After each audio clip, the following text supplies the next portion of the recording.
Alhamdulillah, wassalatu wassalamu ala rasulillah wa ala alihi wa sahbihi ajma'in. Amma ba'd. Alhamdulillah, pada kesempatan pagi hari menjelang siang ini, kita akan melanjutkan pelajaran kita, yaitu pada pembahasan kitab Al-Qaulul Munir fi ilmi usuli tafsir, yang akan disampaikan oleh Ustadz Syafi'i Hafidhahullah Ta'ala. Dan insyaallah Ta'ala kita akan memasuki ad-darsu tsani, yaitu yang akan membahas tentang asmaul Quran wa makna as-surah wal ayah. Kepada Ustadz Syafi'i Hafidhahullah Ta'ala, falyatafaddal alaihi maskura.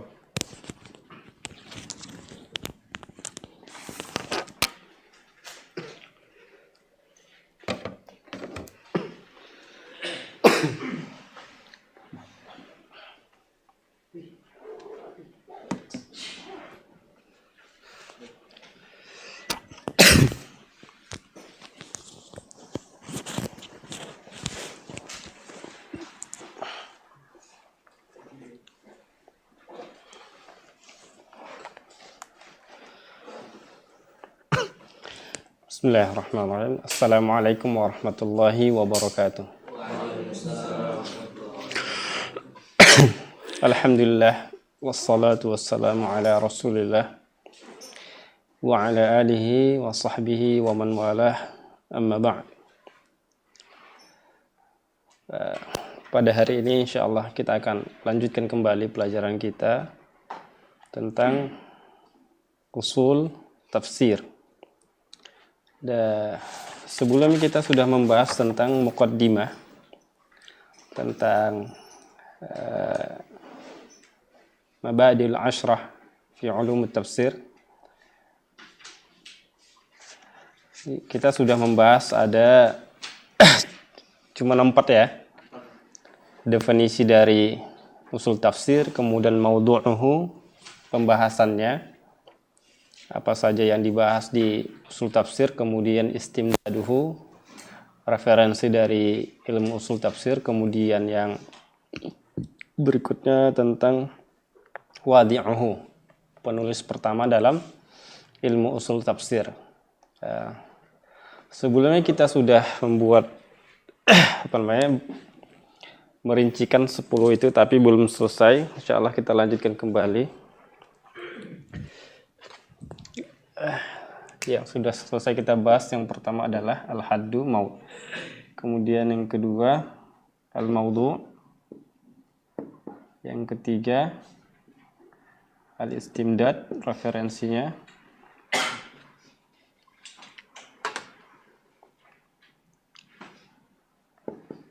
Kemudian yang keempat wadi', al-wadi'. Oke. Kemudian berikutnya yang kelima itu apa?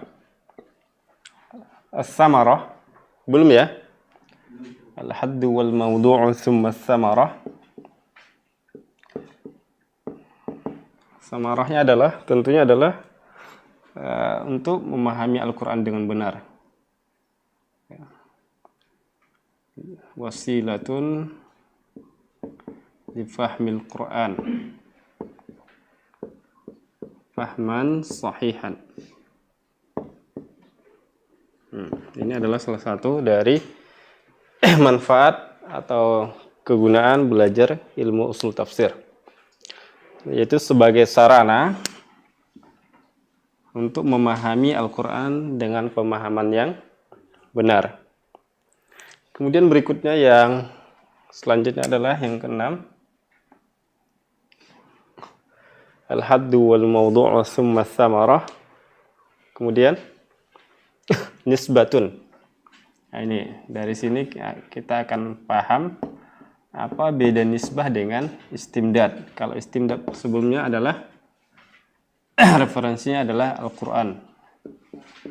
Nah, ilmu usul tafsir ini dihasilkan dari Al-Quran, sunnah nabawiyah, kemudian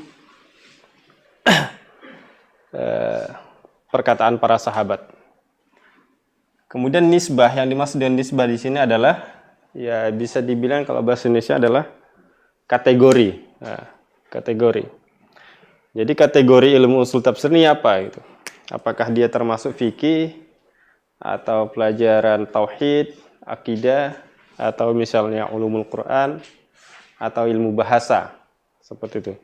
Dari sini kita ketahui bahwa usul tafsir ini adalah min ulumi Al-Quran, termasuk salah satu ilmu Al-Quran. Jadi ulumul Quran itu banyak. Di antaranya adalah salah satu namanya adalah usul tafsir. Tapi kalau misalnya kita belajar usul fikih adalah itu termasuk adalah ilmu fikih. Atau misalnya kita belajar nahu itu termasuk ilmu apa? Ilmu nahu. Ilmu bahasa. Nah, tapi kalau ini adalah min ulumul Quran, salah satu dari ilmu Al-Quran. Beda ya? Kategori sama referensi. Beda nggak? Beda, oke. Kemudian yang ketujuh berikutnya apa? Nisbatun wa fadluhu. Al-fadlu. Tentunya keutamaannya sangat azimun jiddan. Fadluhu azimun. Ya. Kenapa sangat besar keutamaannya? Tentunya karena ini adalah kafadlil Quran, kafadli ilmu tafsir, ilmu Quran. Al-Quran sangat mulia, tentunya orang tidak akan bisa memahami Al-Quran dengan benar, apalagi zaman sekarang, tanpa mempelajari ilmu usul tafsir. Kemudian berikutnya, apa berikutnya? Yang belum? Tinggal 3 lagi.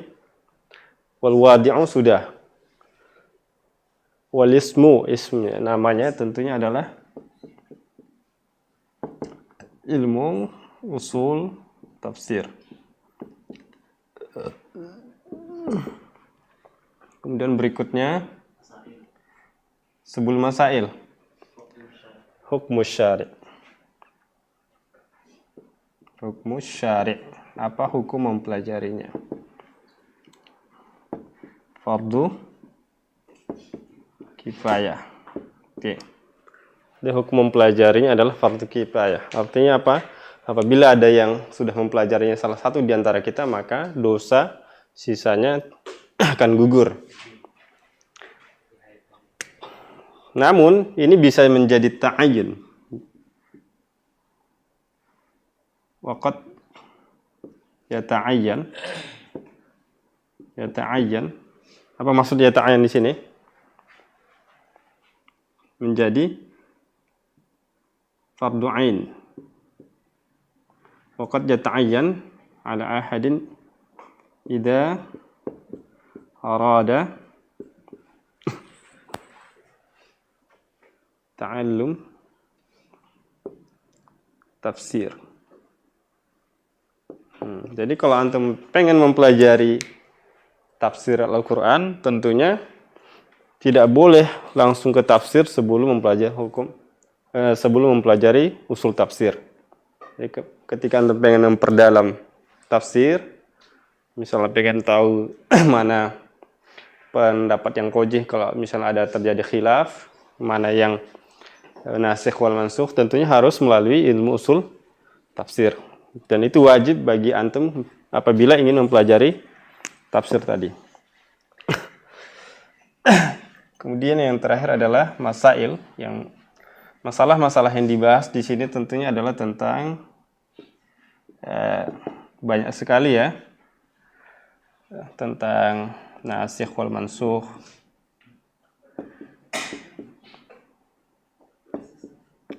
al-makki wal madani. Ini adalah masalah-masalah yang dibahas di ilmu usul tafsir. Dan banyak lagi sebenarnya, sesuai dengan pembahasan yang ada di buku ini. Oke. Mengenai muqaddimahnya alhamdulillah sudah selesai. Dan sekarang insya Allah kita akan lanjutkan kembali tentang pelajaran yang kedua, ad-darsus tsani, Asma'ul Qur'ani wa ma'na surati wal ayah. Perhatikan di buku antum. Masih nulis? Masih ya?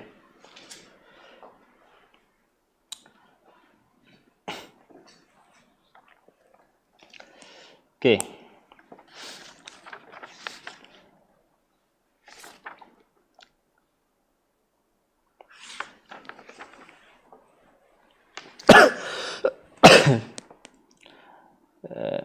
Sesuai yang ada di buku, kita akan mempelajari pelajaran yang kedua tentang Asmaul Qur'ani wa ma'na surati wal ayah di halaman 23.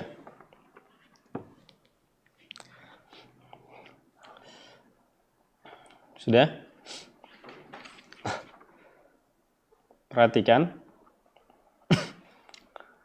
Sammallahu ta'ala al-Qur'an al-azima.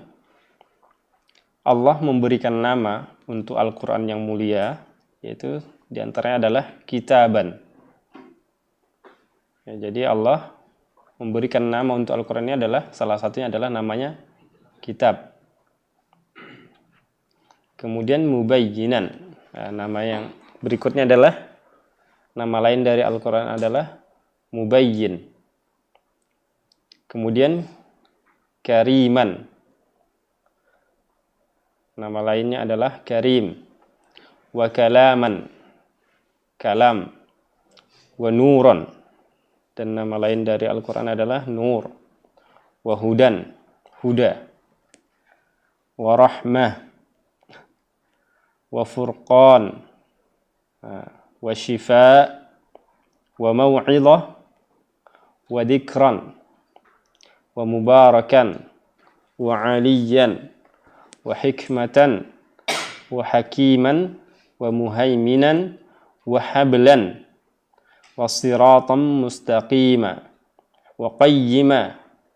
Wa qawlan. Wa faslan. Wa naba'an azima. Wa ahsanal hadith. Wa mathaniya. Wa mutasyabiha. Wa tanzila. Wa ruha. Wa wahya. Wa arabiyan. Wa basair. Wa bayana. Wa ilma. Wa haqqa. Wa hadiya. Wa ajaba. Wa ajaban. Wa tazkirah. Wal urwatul wusqa. Wa sidqa. Wa adla. Wa amra. Wa munadiya. Wa bushra. Wa majida. Wa zabura. Wa bashira. Wa nadira. Wa aziza. Wa balagha. Wa qasasa. Wa suhufa. Mukarramah. Marfu'atan mutahharah. Nah, ini adalah beberapa nama yang Allah sendiri menyebutkannya dalam Al-Quran. Sesuai yang terdapat dalam Al-Quran, Allah menyebutkannya. Nama lain dari Al-Quran itu adalah yang sebagaimana sudah kita sebutkan tadi. Kemudian wahadihi asma'un lil Qur'anil Karim wa sifatun lahu. Nah, ini adalah nama-nama Al-Quran yang mulia dan sifatnya. Sifat untuk Al-Quran, yaitu seperti misalnya kitab. Karena Al-Quran itu berbentuk kitab, berbentuk buku. Contohnya lagi mubayyin, penjelasan. Penjelasan untuk umat. Wa kulluha madhkuratun fi kalamillahi ta'ala. Dan semua yang sudah kita sebutkan tadi itu disebutkan dalam firman Allah Ta'ala. Walhamdulillahi rabbil alamin. Nah, sekarang kita akan bahas surah. As-suratu, surah, hiya ismun li ta'ifatin minal ayat. Surah adalah nama untuk li ta'ifah, untuk sekumpulan minal ayat, dari beberapa ayat. Musammatun bismin khasin, yang bernama dengan nama khusus. Bitauqifin minar rasuli sallallahu alaihi wasallam. Jadi surat ini adalah nama yang dijadikan untuk kumpulan beberapa ayat. Dan ini namanya khusus, artinya sudah ditentukan oleh Nabi SAW. Bitauqifin, tauqif mauquf dari Rasulullah SAW. Artinya apa?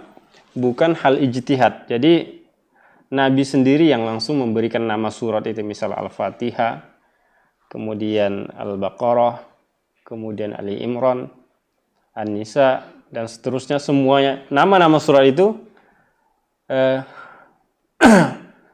itu dinamakan langsung oleh Nabi SAW, bukan hasil ijtihad siapapun selain Nabi SAW.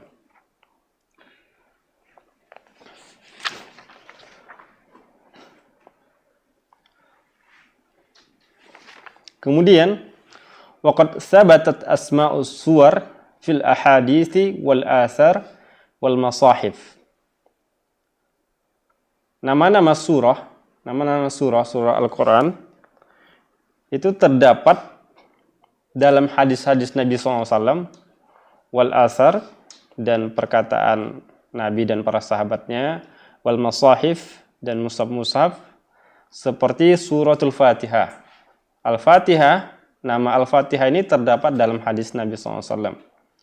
Wa suratul Baqarah wa ghairihima, dan surah Baqarah, surah Ali Imran, kemudian surah An-Nisa, dan seterusnya. Semuanya itu terdapat di dalam hadis Nabi Sallallahu Alaihi Wasallam. Jadi tidak asal-asalan gitu. Jadi penamaan surat itu tidak asal-asalan oleh pihak siapapun.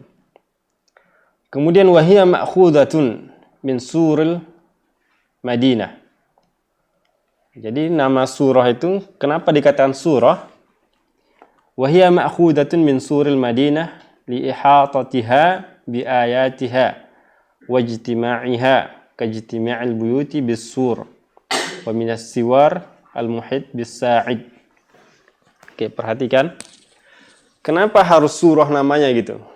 Misalnya Alhamdulillahi Rabbil Alamin Ar-Rahmanir Rahim misalnya.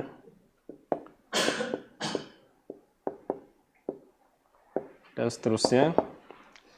Semua ini namanya adalah apa? Surah. Kumpulan ayat ini namanya surah. Kenapa dikatakan surah?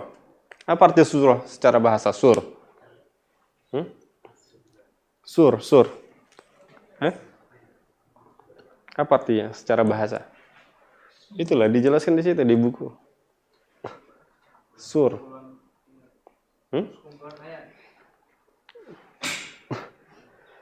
Wahiyya ma'khudatun min suril Madinah. Nah, kenapa dikatakan surah? Karena itu diibaratkan dengan pagar Madinah. Madinah itu kota yang memiliki pagar atau batasan atau apa namanya? Dinding atau tembok gitu. Itu namanya sur. Nah, ayat-ayat ini yang sudah terkumpul dari awal sampai akhir, misalnya alhamdulillah sampai amin waladhdallin amin, ini ibaratkan sekumpulan ayat kemudian dikelilingi gitu. Nah, ini batasnya gitu. Sampai sini namanya surah, sudah dibatasi. Ini satu surah gitu.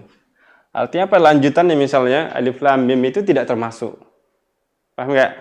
Nah, itu maksudnya. Jadi dibatasin. Dari alhamdulillahirabbil alamin bismillahirrahmanirrahim sampai waladhdallin amin itu dibatasin. Satu surah. Paham ya? Nah, kemudian dari Al-Baqarah sampai dari alif lam mim, kemudian sampai terakhir nanti ayat Rabbana la tu'akhidna dan seterusnya itu satu surah lagi, dibatasin lagi. Jadi artinya apa? Lanjutannya itu tidak termasuk gitu. Seperti itu. Itu sama kayak Madinah, kayak kota yang punya batasan gitu. Dikelilingi oleh sur. Wahiyya ma'khudatun min suril Madinah. Kata surah itu diambil dari kata tembok atau pagar atau batasan kota. li ihatatiha bi ayatiha, karena dia mengelilingi ayat-ayatnya, membatasi ayat-ayatnya. Artinya sehingga tidak bercampur dengan ayat yang lain gitu. Wajtima'iha kajtima'il buyut bisur. Nah, seperti misalnya ada satu komplek itu dikelilingi oleh tembok gitu. Dikelilingi oleh tembok. Wa minas siwaril al-muhit bis-sa'id.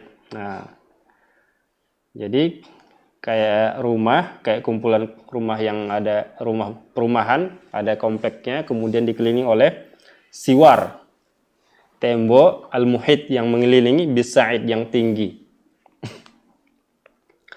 Kemudian waqad ta'addadu asma'us surati wal wahidah. Nah, perlu diperhatikan bahwa terkadang dalam satu surah itu ada nama lainnya. Contohnya apa? Satu surah itu ada nama lainnya. Misal Al-Fatihah apa nama lainnya? Ummul Quran, Ummul Kitab, apa lagi? Sab'u Masani, Fatihatul Kitab. Nah, itu adalah beberapa nama dari Al-Fatihah. Contoh yang lain apa? Seperti apa misalnya? Surat yang lain. Surah Ghafir apa nama lainnya? Surah Al-Mu'min. Ghafir itu antum terkadang dapatkan satu mushaf itu namanya Ghafir. Mungkin di mushaf yang lain antum jangan kaget namanya Al-Mu'min. Nah, beda dengan Al-Mu'minun ya. Surah Al-Mu'min beda lagi. Kemudian misalnya nama surah At-Taubah, nama lainnya apa? Surah At-Taubah. Surah Al-Bara'ah. Surah Al-Bara'ah. Nah, itu adalah beberapa contoh tentang surah ternyata itu mempunyai beberapa nama. Jadi sebagian surat itu lebih dari satu nama. Kayak Al-Kafirun juga namanya surah Al-Ikhlas. Surah Al-Ikhlas. Bukan surah Qul Huwallahu Ahad, tapi nama lain surah Al-Kafirun namanya Al-Ikhlas, dan Al-Ikhlas juga punya nama lain. Oke, kemudian wa aqalli suril Quran, yang surah Al-Quran yang paling pendek ayatnya adalah surah Al-Quran yang paling pendek adalah Suratul Kautsar. Nah, ayat-ayat yang paling pendek yang paling sedikit jumlah ayatnya adalah surah Al-Kautsar wa suratu An-Nasr. Berapa ayatnya? 3.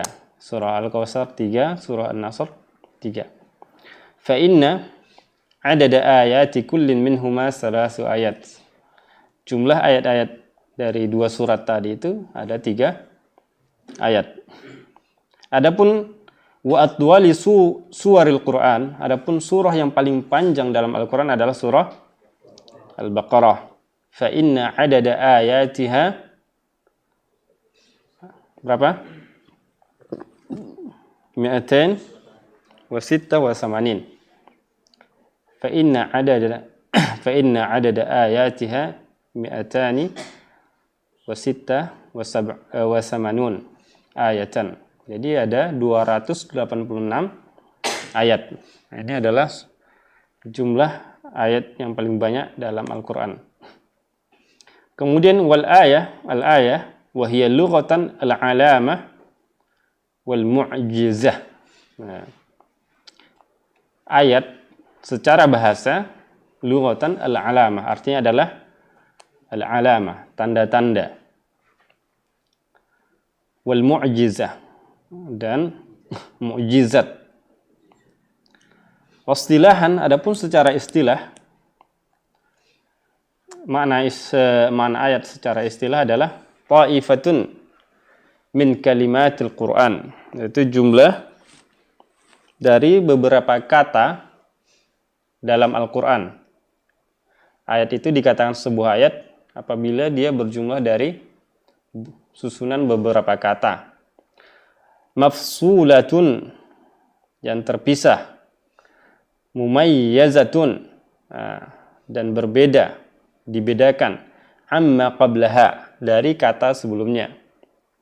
Wa ma ba'daha bifasilin, dan kata setelahnya ada pemisahnya. Artinya tidak menyatu semua katanya, seperti itu. Jadi ayat itu adalah kumpulan beberapa kata, kalimat. Bahasa Indonesia adalah kata. Artinya apa? Kalau misalnya alif lam mim itu ayat enggak? Ayat enggak alif lam mim? Ayat. Misalnya Toha. Ayat enggak? Ayat. Kalau berdasarkan definisi ini loh. Kalimat tersusun dari kalimat enggak? Enggak. Berarti bukan ayat. Oke, wa aqsaru ayatin fil Qur'an. Adapun ayat yang paling pendek dalam Al-Qur'an adalah ayat yang paling pendek. Itu loh, di situ ada. Mudhammatan. Mudhammatan. Surah Ar-Rahman ayat 64. Di Suratul Rahman yang terdapat dalam surah Ar-Rahman fi wasfil jannatain, yang menceritakan dua surga. Jadi salah satu ciri-ciri surga itu adalah, atau sifat surga itu khadrawatan, yaitu hijau, syadidata al-khudrah, dan sangat hijau. Hijaunya itu sangat hijau gitu, sangat pekat gitu hijaunya. Itulah adalah termasuk ciri-ciri surga. Wa qauluhu ta'ala fi suratul Muddatsir, dan firman Allah Ta'ala dalam surah Al-Muddatsir, thumma nadhar.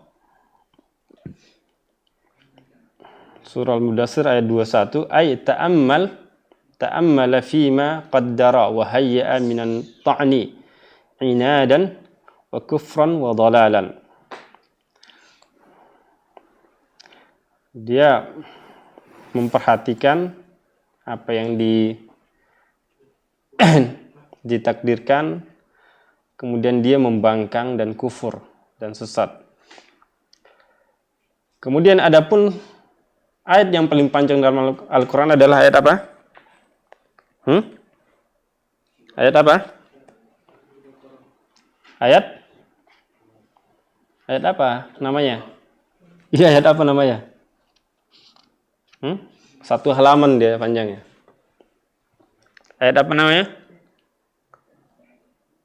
Ayatud Dain. Ayatud Dain fi akhiri suratil Baqarah. Ayat tentang apa? Tentang hutang. Di akhir-akhir surah Al-Baqarah. Wa hiya qauluhu ta'ala ya ayyuhalladzina amanu idza tadayantum bidainin ila ajalin musammam faktubuh. Nah, ini adalah ayat yang paling panjang sampai satu halaman. Jadi tidak ada satupun ayat sepanjang itu dalam Al-Quran. Jadi cuma satu ini.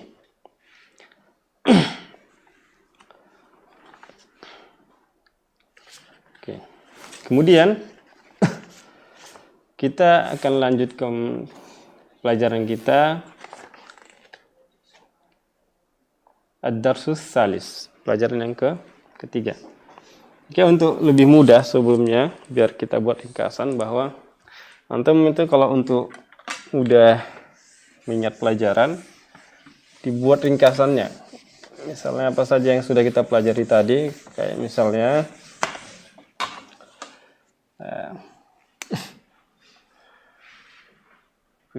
nama-nama, misalnya Al-Quran itu terdiri dari ada yang pendek, ada yang panjang surahnya. Atwal suwaril Quran misalnya. Atwalnya apa? Al-Baqarah. Kemudian yang paling pendek Al-Kautsar. Sama An-Nas. Kemudian ayat. Misalnya Atwaluha apa? Hah? Ayatu dain. Ayatu dain. Aqsaruha apa? Mudahammatan. Mudaham. Mungkin tulisannya kan? Sama, summa, nazar. Nah, ini dua ayat yang paling pendek dalam Al-Quran. Jadi antum harus punya ringkasan minimal seperti ini agar apa? Lebih mudah mengingatnya. Antum sudah cetak buku belum? Belum. Oke, sekarang kita lanjutkan kembali pelajaran kita tentang Ad-Darsu As-Salis, Ma'rifatu Fadil Qur'ani wa mafdulihi wa qira'atuhu bi ghairil arabiyyah, tarjamatuhu, qira'atuhu bil ma'na, tafsiruhu bil ra'i wal hawa. Okay.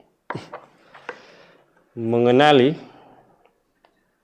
Fadil Quran wa mafdulihi, mana yang lebih utama dari Al-Quran itu dan mana yang lebih kurang utama, gitulah kira-kira bahasanya. Fadil dan mafdul itu utama dan yang kurang utama.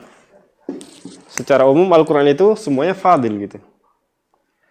Al-Quran itu ada namanya fadil yang lebih utama, ada namanya mafdul. Tapi secara keseluruhan kulluha fadil. Tapi ada yang lebih utama lagi.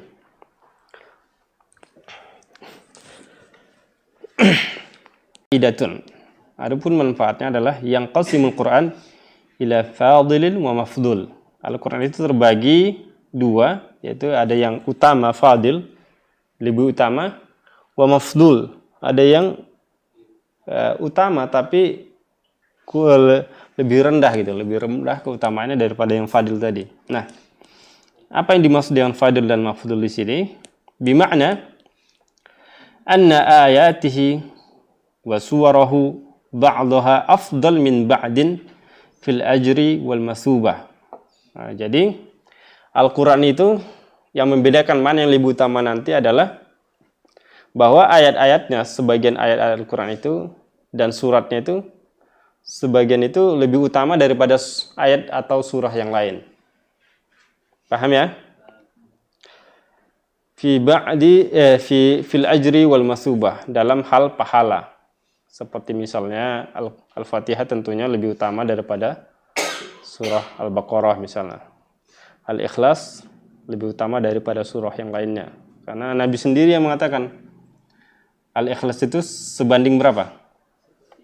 Sepertiga dari Al-Quran gitu.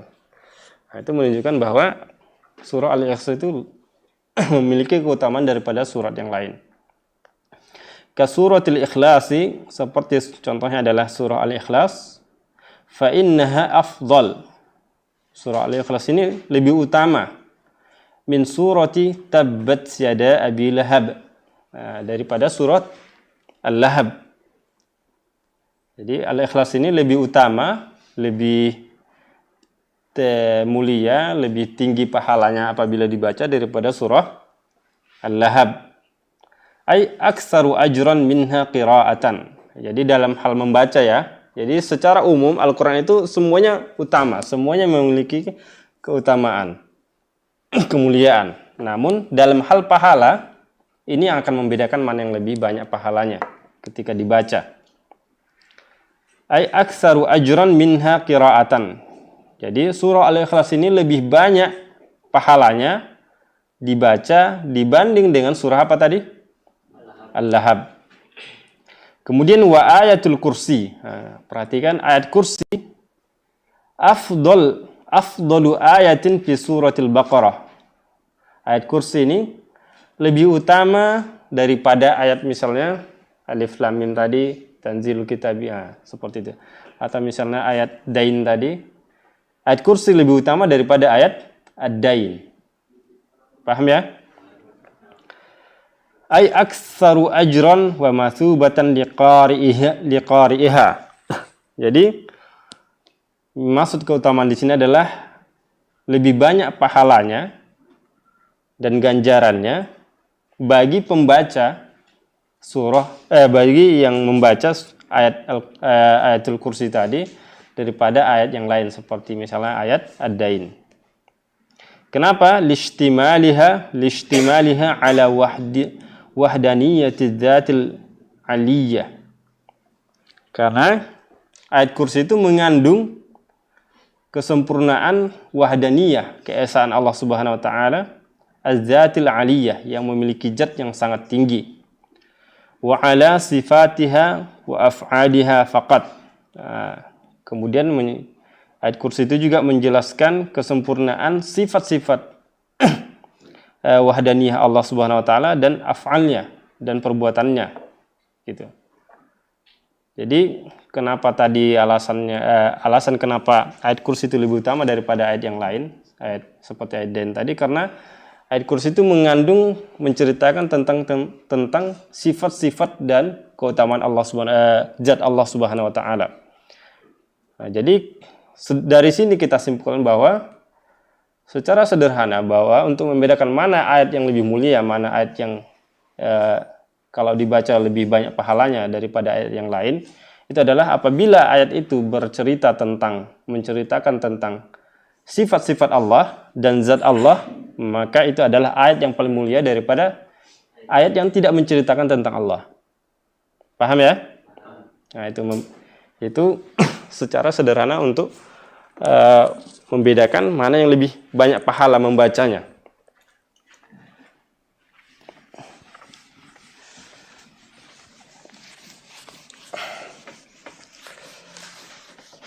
Demikian dengan suratnya. Surat Al-Quran itu apabila bercerita tentang misalnya tentang zat Allah, keesaan Allah, maka itu adalah lebih utama daripada surat yang lain. Jadi ayat wa suwaril Quran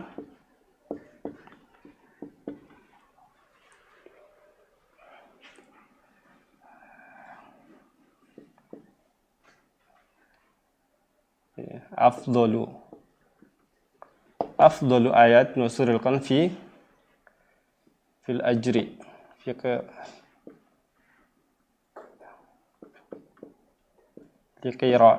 fil ajri tiqari'iha. Oke, perhatikan ayat dan surah yang paling mulia, yang paling afdal, yang paling utama dalam Al-Qur'an dalam masalah pahala bagi membacanya itu terbagi dua.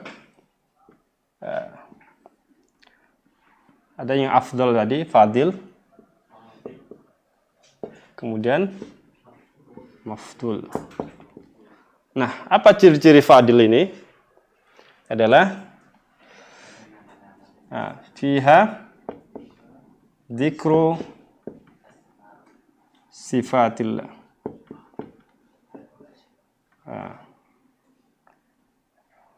Kemudian ini laisa fiha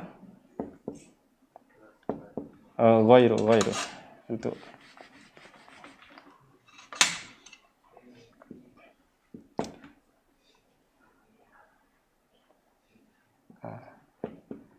arti maksudnya adalah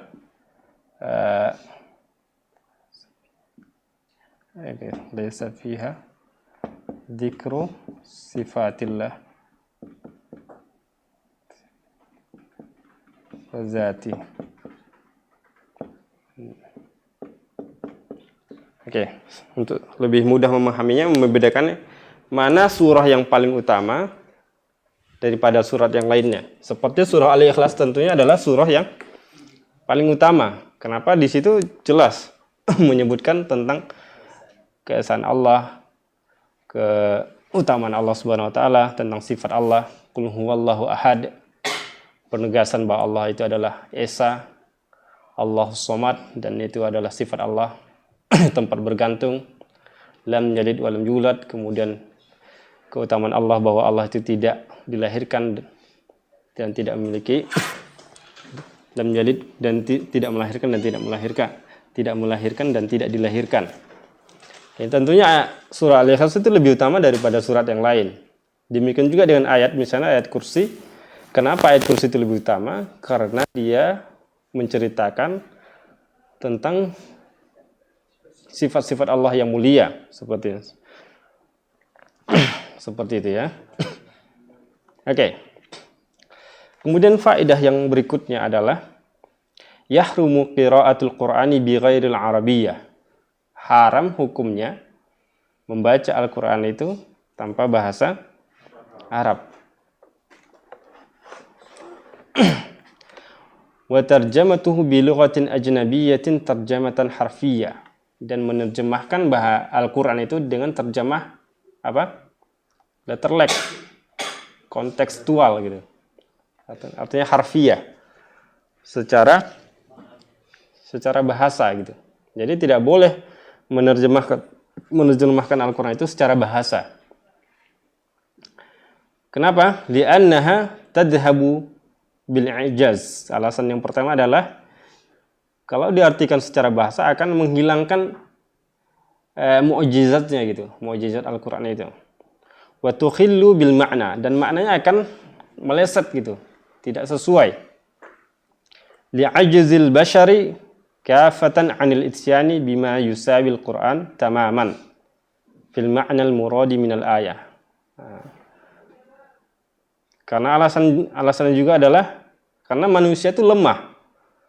Kafatan 'anil ityan. Semua manusia itu lemah dan tidak akan mampu memberikan atau mendatangkan bima yusawil Qur'an, apa yang sesuai dengan Al-Qur'an, yang sebanding dengan Al-Qur'an, tamaman, secara utuh, fil ma'na al-muradi, dalam makna yang diinginkan dalam Al-Qur'an itu. Jadi siapapun tidak akan mampu mengalih bahasa Al-Qur'an itu secara harfiah tadi. Jadi bagaimana solusinya agar orang selain Arab bisa bisa memahami Al-Qur'an walaupun dia tidak bisa bahasa Arab? Tentunya adalah dengan cara ada namanya at-tarjamah tahwilul kalam min lughatin ukhra. Nah, kemudian di berikutnya amma tarjamatul Qur'an tarjamatan ma'nawiyatan. Nah, ini yang boleh. Adapun terjemah Al-Qur'an, menerjemahkan Al-Qur'an itu dengan terjemahan secara makna, bukan secara huruf, secara kata per kata. Wa tarjamatu tafsirihi bi ghairil arabiyyah fajaizatani. Nah, jadi syaratnya adalah yang pertama itu menerjemahkan Al-Qur'an itu secara makna, kemudian terjemahan itu adalah terjemahan tafsiran, bukan terjemahan alih bahasa, bukan terjemahan kata per kata gitu. Bisyarti ayyakuna al-mutarjimu aliman bil lughatil arabiyyah wal lughatil mutarjam biha. Nah, kemudian syaratnya adalah yang menerjemahkan itu harus alim, harus berilmu dengan bahasa Arab, memiliki ilmu bahasa Arab, wal lughatul mutarjam biha, dan bahasa keduanya, maksudnya bahasa yang ingin diterjemahkan tadi. Misalnya orang Indonesia pengen menerjemahkan Al-Qur'an, maka dia syaratnya adalah harus dia memiliki ilmu bahasa Arab, kemudian dia juga ahli dalam bahasa Indonesianya. Kemudian syarat berikutnya adalah shadiqan fi tarjamatihi. Dia jujur, artinya tidak misalnya membawa Al-Qur'an itu ke ke pemahamannya gitu. Misalnya ada satu kelompok dia pengen memplesetkan makna-makna Al-Qur'an, itu tidak jujur gitu. Kemudian aminan ghairu mudallilin wala kadzdzab. Dan dia dipercaya dan bukan orang yang suka menyesatkan dan pembohong. Kama huwa sya'nu ba'did dhalina minal mutarjimina a'da'ad-din. Sebagaimana sebagian orang-orang yang sesat itu, ya mereka itu menerjemahkan Al-Quran itu ya itu tadi dengan berbohong, menyesatkan orang. Karena apa mereka? Mereka mutarjimina a'dad-din, karena mereka adalah penerjemah musuh agama. Ya. Ini adalah beberapa syarat. Jadi yang ketika kita ingin menerjemahkan Al-Quran itu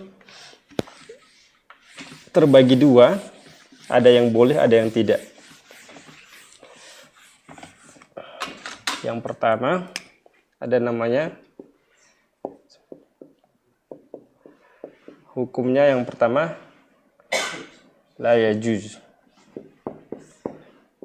Ini jaiz. Hukum menerjemahkan Al-Quran itu boleh dan tidak boleh dan boleh. Yang mana yang tidak boleh? Hah?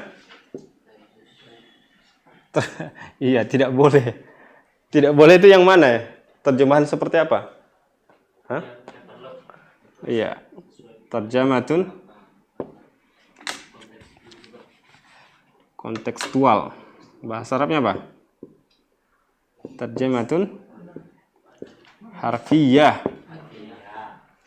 atau lafdiyah. Kalau yang boleh apa? Ma'nawiyah. Nah, ini yang boleh. Jadi bukan diterjemahkan satu kata kemudian digabung, nanti berantakan artinya. Yang boleh itu adalah ma'nawiyah, dan ini ada syarat-syaratnya. Syarat yang pertama apa tadi? Hah? Ya. Al-mutarjim. Yang pertama adalah terjemahannya tafsir. Terjematu tafsirihi, tafsirul Quran. Jadi terjemahan itu sesuai dengan tafsir gitu, sesuai dengan tafsir. Kemudian syarat yang kedua adalah ayakunal mutarjim aliman bil arabiyah. Al mutarjim alimun bil arabiyah wal lughah al mutarjam biha. Kemudian syarat yang ketiga shadiqan fi tarjamatihi. Berikutnya amin. Nah, amin ghairu mudallilin. Boleh. Oke. Ini adalah syarat-syarat boleh menerjemahkan Al-Quran ke bahasa lain, tapi ada syarat-syaratnya. Yang pertama adalah terjemahan tafsiran, bukan terjemah lafdian.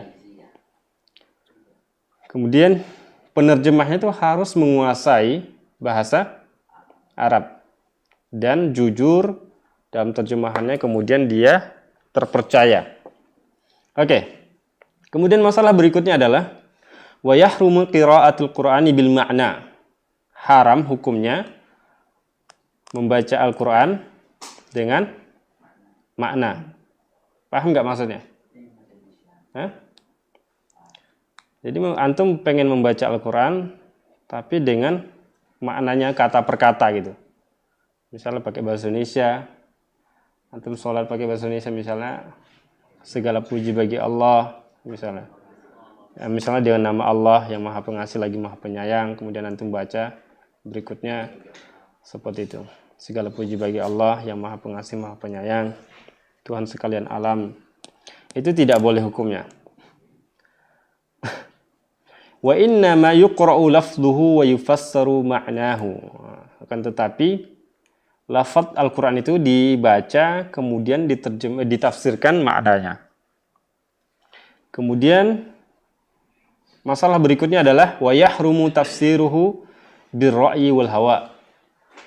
Haram hukumnya mentafsirkan Al-Qur'an itu dengan pendapat sendiri dan hawa nafsu. Kenapa? Li'anna dzalika dhalalun wa kufrun wa ilhadun. Karena itu adalah kesesatan, kufur, dan ilhad. Ilhad apa artinya? Nyeleweng, mirip-mirip sesat. Wa innama yufassaru bima taqtadihi al-lughatul arabiyyah al-fussah. Akan tetapi Al-Quran ini ditafsirkan sesuai dengan bahasa Arab yang fushah. Fushah itu beda dengan fasih ya. Fushah itu dari kata apa? Fasih. Fasihah. Fasih apa? Apanya? Isim tabdilnya? Afsah. Kalau fusah? Fusha. Jadi lebih fusah. Kenapa fusah? Karena dia bahasa al-Arabiyyah al-lughah al-fusha. Paham nggak ini? Jadi al-lughah al-fusha karena dia al-lughah adalah muannas, maka yang dipakai adalah al-fusha bukan afsah. Paham nggak? Oke. Wa bima warada minat tibyani 'an Rasuli sallallahu alaihi wasallam. Dan Al-Quran itu sesuai dengan bahasa Arab yang fusha, kemudian sesuai dengan apa yang terdapat dari penjelasan Rasulullah SAW. Nah, ini. Wa amman ruya anhu minas thiqatil a'lam.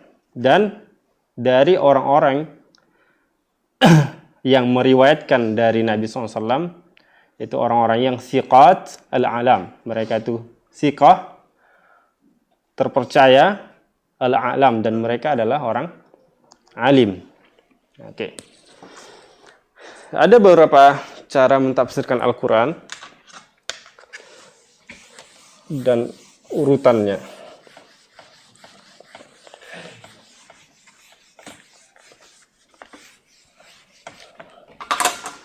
Turuku tafsirul Quran.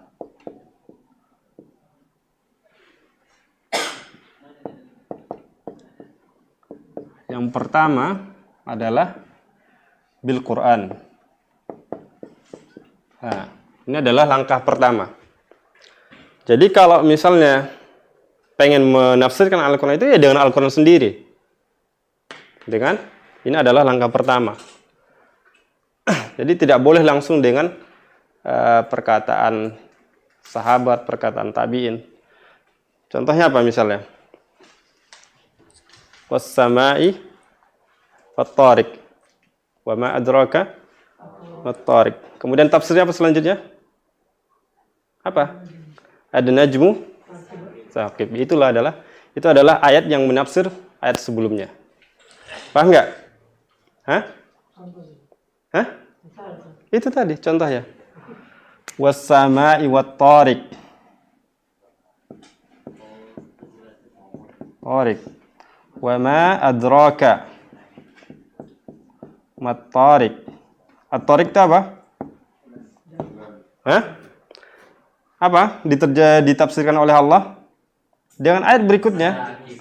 An-najmu saqib. Itulah at-tariq. Dari at-tariq. Paham enggak? Ini tafsir apa namanya? Al-Quran dengan Al-Quran. Paham? Iya, al-qari'ah, mal-qari'ah, wa adraka mal-qari'ah, seperti itu.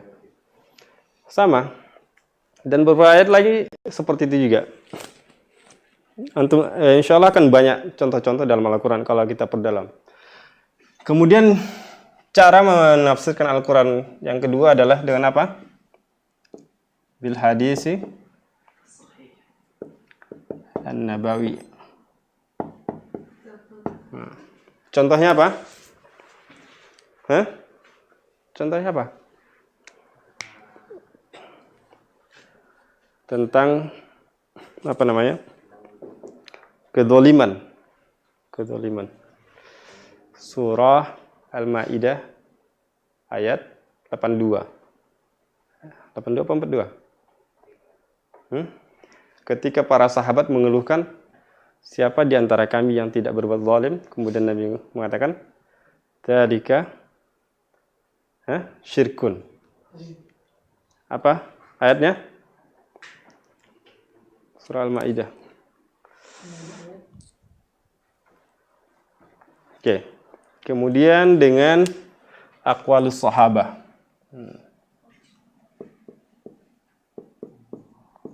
Nah, perkataan para sahabat. Kemudian berikutnya aqwal at-tabi'in. Dan terakhir adalah dengan bil-lughah al-arabiyyah.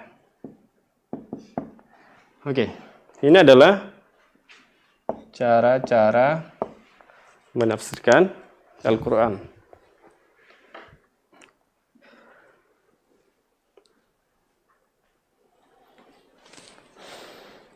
Oke, karena waktu sudah habis, insyaallah kita akan lanjutkan kembali pelajaran kita tentang usul tafsir, dan pelajaran selanjutnya adalah fi ma'rifati al-makki wal madani, mengenali mana yang makki dan mana yang madani. Apa definisi dari makki dan madani? Insyaallah akan kita bahas pada pertemuan selanjutnya. Kita akhiri dengan doa kafaratul majlis. Subhanakallah bihamdika asyhadu an la ilaha illa anta astaghfiruka wa atubu ilaika. Assalamualaikum warahmatullahi wabarakatuh.